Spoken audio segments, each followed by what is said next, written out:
and all who had walked the fields when the boar of summer strides in drumbeat hooves, and the iron forest converges to its fated, inevitable clash.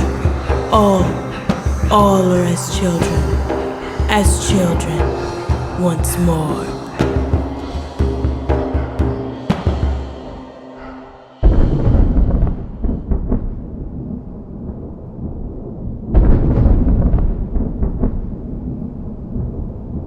Let's just keep it going. Here, I'm going to get rid of the sweater and we'll pretend like it's another day, but we're just going to keep chipping away. This is Memories of Ice, Chapter 7, and it's a juicy one. Let's get into it.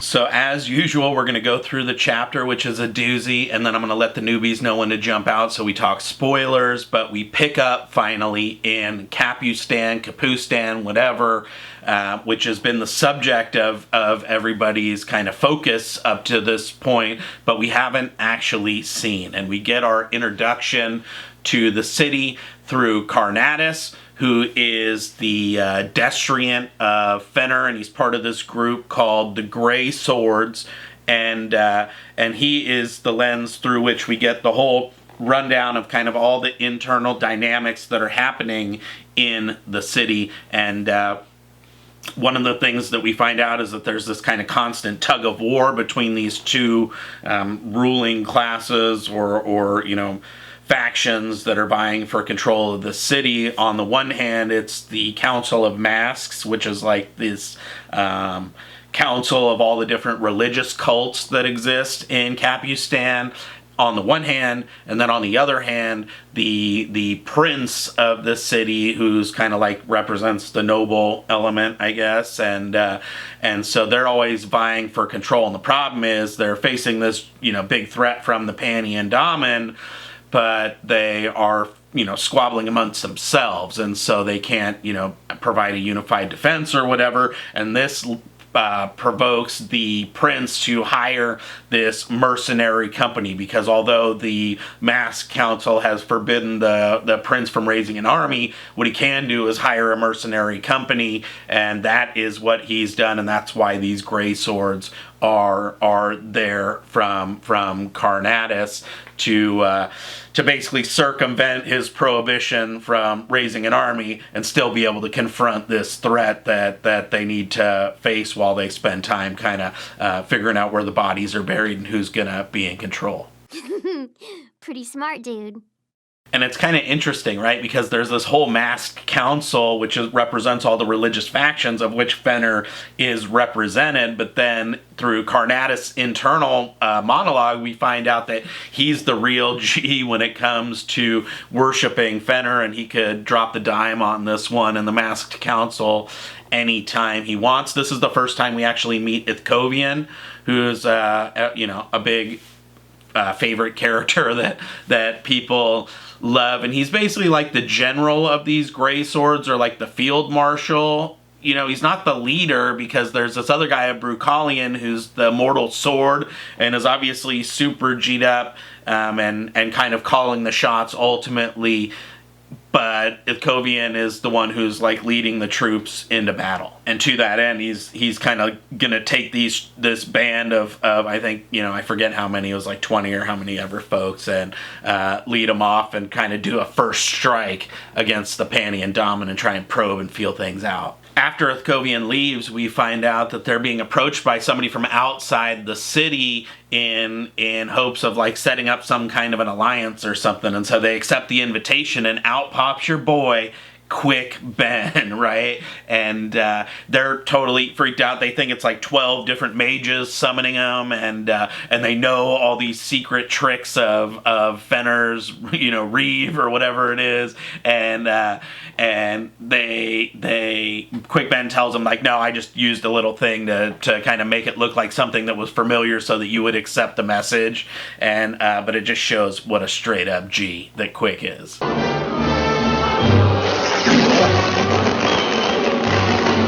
And at first it's hilarious because Quick Ben just kind of like shuns them or insults them as like overpriced sword hackers or whatever. And he's like, dude, I was trying to reach like the leaders of the city, but he's like, fine, you know what? I'll talk to you guys if I got to talk to like the assistants or whatever. And they kind of feel each other out. They give each other the kind of overview on disposition of forces. And actually the Grey Swords are pretty formidable because they have 7,000 troops that are all like G'd up, fighters, and they're growing all the time because women weren't allowed to fight in Capustan prior to the arrival of the Grey Swords. It was just like against the law or whatever. They don't have a prohibition against recruiting, and so they're bringing all these women who want to scrap in the war into their ranks and growing that way. And they just basically give a disposition of each other's, troops and what the outlook is. And Quick Ben kind of lays out that what their armies look like and that they're on the way basically to help try and bail them out. Then we see Quick Ben go back and report back to Whiskey Jack, and we just again see what a straight up G that Quick Ben is, right? Because it was all a front. This whole pretending like it was an accidental contact and he was really trying to reach the city leader. No, that was like all a facade to get them in a position of wanting to accept his message and all of that. And so again, just like so damn smart. And the moral of the story is that they have a meeting set for later on with also the leadership from Quick Ben's side to meet with the leadership from their side and figure out like next steps. My boy's wicked smart. And from there, we jump to Ithkovian and all these Grey Swords who are riding out on this little sortie against the Panian Daman or whatever. And we both get a kind of lay of the land geographically and the city and the defenses of the city and what that's all going to look like, as well as the kind of backstory on one of these female recruits who has joined now the army and is part of Ithkovian's raiding party, and so you get a lot of the dynamics there. But it doesn't take long as they're kind of outside the city to be set upon by one of these demons that attacked Gruntle and Korbal Broach, these kind of crazy sword-armed dinosaur-looking things. And Ithkovian doesn't even think twice, right? He sends all of his troops against it, and this is where we really get to see a little bit more just about how gnarly and badass these things are, right? Because he sends like 20 lancers against it, and they're riding in like a wedge formation with lances and arrows, and they're shooting it, stabbing it, and the thing is like not even phased, right? It straight up shreds everyone that he sends against it, including like him and his horse, and he's about to go down, and at the very last minute the kind of residual troops that he didn't send to get wiped out kind of are able to lasso it, and they draw and quarter it and frickin' rip it to pieces. But the victory, unfortunately, is pretty short-lived, right? Because like right after they draw and quarter this one, 4 more of these things roll up, and they're like ready to wipe out the last 10 Grey Swords that are left. Right as it looks like they're back against the wall, on the ropes, whatever, these Talon Iamas roll up and just straight up do work on these Kachain Shemal and totally bail out Ithkovian and these remaining Grey Swords. But you're always late. How am I supposed to know when you're actually going to show up? And we find out that it's actually Pran Cole who has been summoned to this meeting by Silver Fox, and this is just like kind of an advanced scouting group that's like on the leading edge of a much bigger gathering of Talon Iamas that's on the way. And it's cool because we get a lot of really cool backstory from Pran Cole. First we find out that this like new recruit chick is just a straight up G, because he's like, Ithkovian's like, yeah, this is gonna be like a broken soldier and blah blah, and he tries to like give her some solace, and she's like, yo, I'm good to go. And that whoever, I forget the name of this character, but just a straight up savage, awesome character. And he sends her back with one other rider to basically inform the Mortal Sword and the Destriant and all that stuff, what's going on, both in terms of the threat, right, that they were attacked, but also now this new alliance, and to take a few of the Talon Imass back to kind of meet with Bauchelain and Carnatic. Meanwhile, Ithkovian and the rest of the Grey Swords are just going to kind of limp back and creep back to Capustan and serve essentially as bait for any of these other, Kachenche Maul that might be out there for the Talon Imass to wipe out. But Pran Cole does make explicit, I think, a lot of the things that maybe we've been wondering or theorizing about up to this point, connecting like the stuff we saw in the prologue with Morn and the things that crawled out of the hole and all these armies that are out there and this matron and all of that stuff. But there's still a lot of dots left to be connected, because they're like undead, so there's something else controlling them that we don't really know.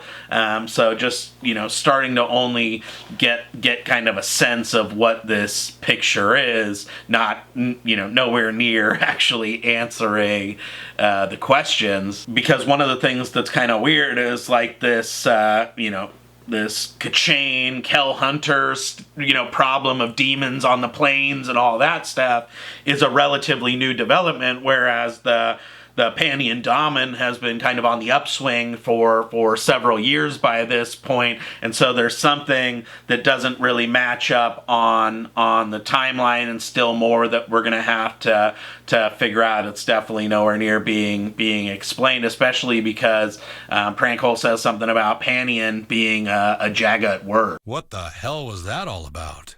Then we finally hook back up with our boy Tok the Younger and Tool, and Tool is Tok is kind of like going through and just trying to like make sense of everything that's happening, and he's kind of suspicious, right, because it's all too convenient that he links back up with Tool, right, and that there's all these Segula there and these giant wolves, and that's when he's kind of makes this connection with Baljag the wolf, and actually somehow like I don't know what the word is, like transports back into her memories and is able to like relive her story. And we find out that she was like one of these wolves on the edge of the bog from back in the prologue when the other wolves were like going extinct and being sucked down into that like quicksand mud. And she ultimately got saved by an elder god who then promises her this companion down the road, which is, now Tok is being delivered as this kind of promised companion from this elder god, or at least that's my kind of interpretation after all these years of waiting. And this Baljag has this kind of profound sense of wanting to set things right and like restitution and all of that. Tool asks him how their souls got all intertwined like that, and Tok's like, bro, I don't know. And Tool tells him it's basically something probably to do with the fact that his eye got taken out by a big old chunk of stone, so he now somehow represents Obelisk, and this is when Tok starts having even more gnarly vision. The first flashback that we see from him is that he goes to this like deathbed of Treach or Trake or whatever, who's the Tiger of Summer, and we get a lot of good background about just soul taken and divers in general, as well as this other famous divers or soul taken, Rilandaris, and we find out that he's the Tiger of Summer, and this other one was like a first hero, but they actually used to be homies back in the day before they had this big falling out. But basically he's about to be taken out because all these Kel Hunters have hunted him down, and they're about to kill him when this Silent Panther chick rolls up and just completely 86s all these Kacchain Maul that were about to take Trake down. He's like, I appreciate it, I guess, but I'm gonna die anyways. And she's like, I wouldn't be so sure, there's elder gods meddling. You might just open your eyes and be somewhere else. When Tok snaps back to his own body, this group that they're with in like real time, right, with Tool and the Segula and all that, are visited by Tool's sister, who it turns out is the Panther from that flashback, and she said she saw Tok looking out of his eyes back when she was with Trake, right? She could like actually see Talk in there. And she kind of suggests that they're all like part and parcel together. Like her, that group, other stuff is part of this whole Elder God scheme that's going on. And the scene kind of ends or shifts with Talk being told by this Elder God that he's going to be used to get people out from under the thumb of this bigger threat of the Pantheon Daemon, but to do so, he's essentially going to have to put Talk through the ringer to be able to do it, to be able to pull it off. He says something to the effect of like, I got to send you into the Seer's embrace or something like that. That's not going to be good for anybody. And Tool says something at that point about like how it's all about compassion, and that kind of like brings Talk back around to like the here and now, and kind of dovetails with what he was just thinking about and stuff like that. And he finds Tool and Kalava basically having these words about this like rift that they have, right? Even though she's there for redress, there's like obviously been some something that's ripped this relationship apart. And when she leaves, Talk kind of tells Tool like, yo, look, you weren't successful at severing those blood ties the way that you said you were. It's obvious that you still have feelings and care about your sister. And it's just one of those touching moments, right, where he's like, yo, look, it's, even with all the muddied waters and bad blood that you guys have, it's clear that there's still something there. And it's just a great moment in the book. And Talk and Tool have that bro moment where they actually just shake hands and straight up bro out for a bit. It's pretty dope. You're my special friend. You go to Lady Envy, and you don't get a lot of Envy POVs, but she goes to visit the Elder God Krull in this town of Kalos, and we find out that Krull is kind of the one who's masterminding all this stuff and bringing Tool and Envy and Talk and the Segula all together. And we find out also that even though Envy's totally playing it cool and pretending to be totally G'd up, it's like super taxing on her to keep Mok and Thenu and Senu and whatever under wraps, even though she's trying to front like it doesn't matter. And she's actually super tripped out, like what's going to happen when Mok and Tool ultimately go to blows. But we do get some of the end game kind of there as well, because we find out that while they were originally kind of intended by Krull to be there as like a diversion that was going to force the Pantheon Daemon to fight wars on multiple fronts in Capustan and against them, when he originally had the Segula baked in, he thought he was going to get like a bunch of a handful of like initiates or whatever, and instead he got that was just going to kind of be an annoyance. And instead he got like these 3 super G'd up Segula, and so now the plan is like for them to be the kind of tip of the spear kind of deal, where they're going to be hopefully the ones there to take down the Pantheon Seer at the very end of the book, hopefully. That's not how we deal with risk.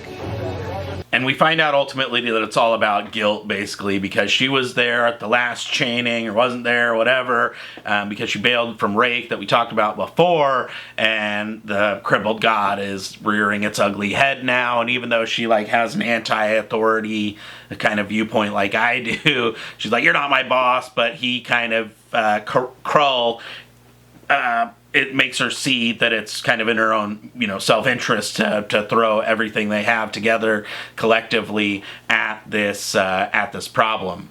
And really what tips her is what also gives us some great background on the magic system, because we find out that the Warrens are really like Krull's veins, right? And that when, that Krull's heart is basically the twin chambers of darkness and dragons, right? That the 2 chambers are Krull darkness on the one hand, and then on the other hand, there's Starval Demolain, the dragon Warren, right? And so anytime that someone is accessing magic through the Warrens, they're actually accessing these, realms or whatever you want to think, however you want to conceptualize the Warrens, doing so by riding Krull's veins or using those as the pathways into those Warrens. Super gnarly, critical, magical background. But ultimately, again, Krull isn't compelling her to do anything. He's just kind of convincing her that it's in his own, or, her own self-interest, and getting her to consider consequences. She does a lot of speculating about what would have happened if she would have been there at the last chaining of the Crippled God, right? And we find out that, maybe Hood wouldn't have even taken Decem's daughter, and this is the first time we hear about Decem maybe being something more than just a dude, and December and that whole thing. And maybe he could even, grow to rival Hood himself one day. But ultimately, Envy's on board, and so she bails out, leaving the trademark lipstick kiss marks on Mock's face mask. But then we go back over to the Grey Swords and the Shield Anvils, making his way back to Capustan with his kind of escort of Talon Imass. And what we find out is that the Talon Imass had also kind of stumbled upon Gruntle and Bauchelain, Korbal, Broach, Karuli, all them on the way up from Saltoan, and when Gruntle's scene faded to black from the previous chapter, it was the Talon Imass and their wolves who had basically stormed in and saved the day. Thought we were in trouble there for a second, but it's fine. We're fine.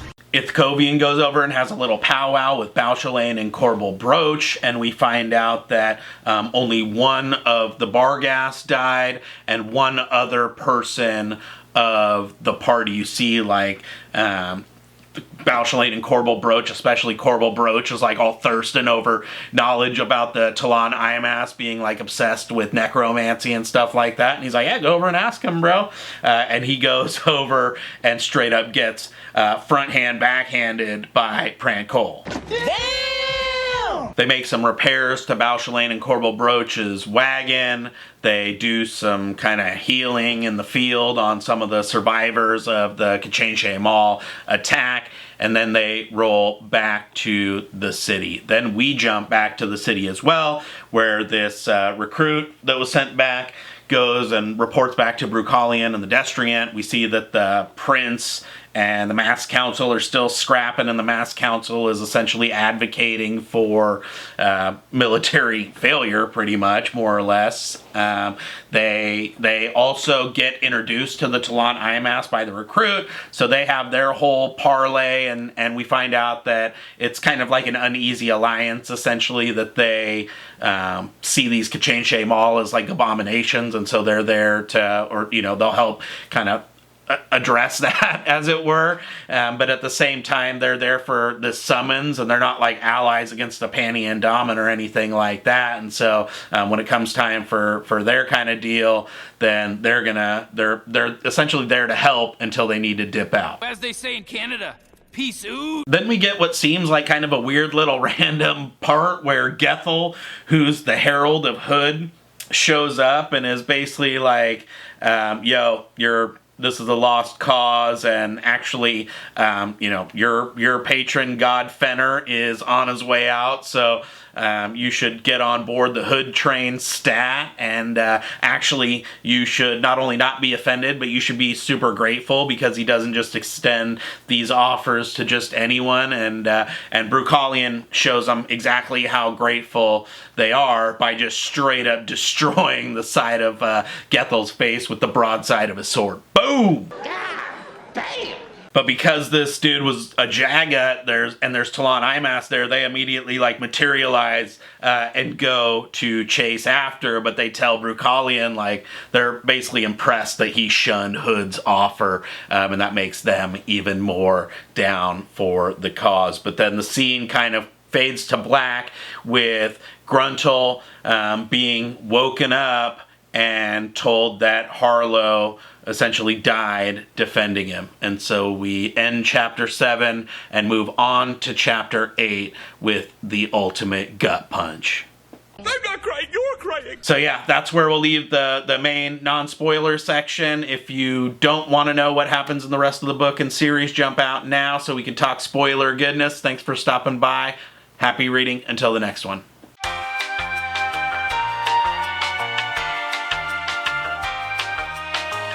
spoiler stuff, Ithcovian! This is where we start to get the formation of that arc, which is so crushing and so rewarding as well. It's also just like so sad to see like all the masterminding and moving the pieces around for Baljag the whole time, and just the suffering that happens there.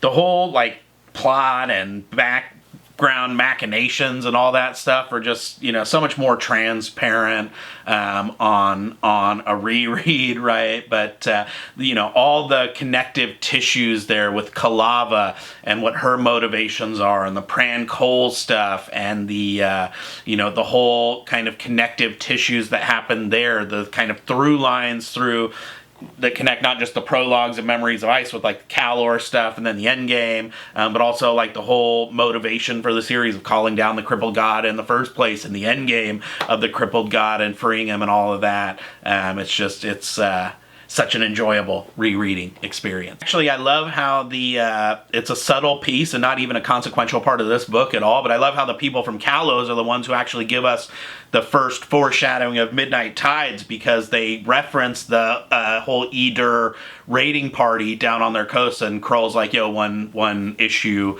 at a time or something like that. But that's the whole them going out and wreaking all this havoc around the world, searching for a champion for Rulad to face, and all the stuff that happens with you know, Karsa being captured on Genebacus and all of that stuff. It's like just I think it's like a throwaway 1 or 2 sentence, but like, damn, that was straight up there in book 3 for book 5. It's just a throwaway line that you read right past, and it's like, that's a whole freaking you know, 1,000-page book that's one of the best in the series, just off the basis of that one little throwaway. And I also forgot like just what a good chapter this was in terms of the meeting with Lady Envy and Krull, for really laying out like a lot of the bigger explanations or dynamics of how the magic system works, with that whole explanation of the Warrens and Krull's heart and Starvold Demerlane and Kurald Ghislain. Freaking epic lore and magic stuff too. So just all around, you know, 6, 7, 8 and onward,